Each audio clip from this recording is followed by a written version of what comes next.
जय श्री राम दोस्तों, मैं आपका भाई अभिषेक ठाकुर।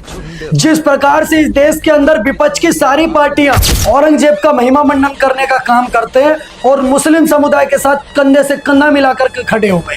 दूसरी तरफ समाजवादी पार्टी, जिसको मैं नवाजवादी पार्टी कहता हूँ, उसके नेता अबू आजमी जैसे 2 कौड़ी के नेता जाकर के औरंगजेब के मजार पर फातिया पढ़ने का काम करते हैं। आज मैं आप सभी कट्टर हिंदू सनातनियों से एक बात पूछना चाहता हूँ कि आपने कभी ना कभी बाबर, अकबर, औरंगजेब, शाहजहां, हुमायूं, इनके इतिहास के पन्नों में, अपनी किताबों में चाहे 2 पैराग्राफ पढ़े हों, पर आपने जरूर पढ़ा होगा। लेकिन आज आपसे एक बात पूछना चाहता हूं, क्या आपने इसी देश के अंदर राणा कुंभा का इतिहास पढ़ा?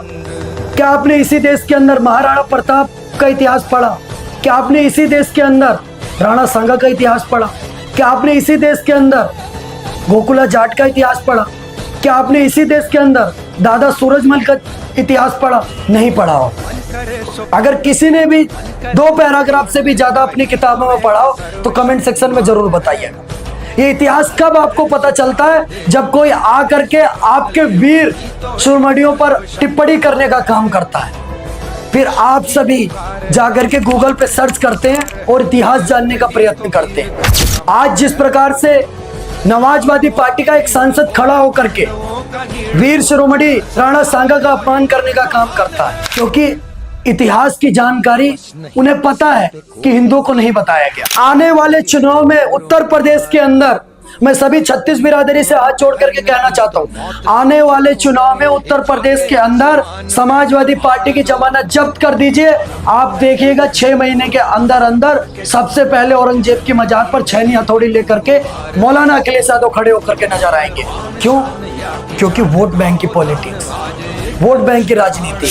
आज मैं नवाजवादी पार्टी से पूछना चाहता हूँ, आपकी लोकसभा में कितनी सीटें? आपकी लोकसभा में 36 सीटें आने के बाद आप खड़े होकर के वीर शिरोमणि राणा सांगा जी का अपमान करने का काम करते हैं। अगर 36 सीटें पाने के बाद इतनी लालिमा आपके अंदर पैदा हो जाती है, जितनी आपकी सीटें उससे 2 गुना ज्यादा घाव लेकर के राणा सांगा जी युद्ध के मैदान पर मुगल के औलादों से युद्ध करने का काम कर रहे थे। आप सभी से आज एक बात मैं कहना चाहता हूँ, इस बात को ध्यान रखिएगा कि द्वंद्व कहां तक पाला जाए, युद्ध कहां तक टाला जाए, तू भी है राणा का वंशज, फेंक जहां तक पाला जाए, और दोनों तरफ लिखा हो भारत, सिक्का वही उछाला जाए। तो राणा सांगा के अपमान पर नवाजवादी पार्टी के सांसद को देखो माफी तो मांगनी पड़ेगी, क्योंकि 12 अप्रैल को सभी कट्टर हिंदू सनातनी 36 बिरादरी भाईचारा आगरा पहुंचने का काम कर रहा। अभी भी मैं कहना चाहता हूँ राम जी सुमन से कि उनकी समाधि पर जाकर के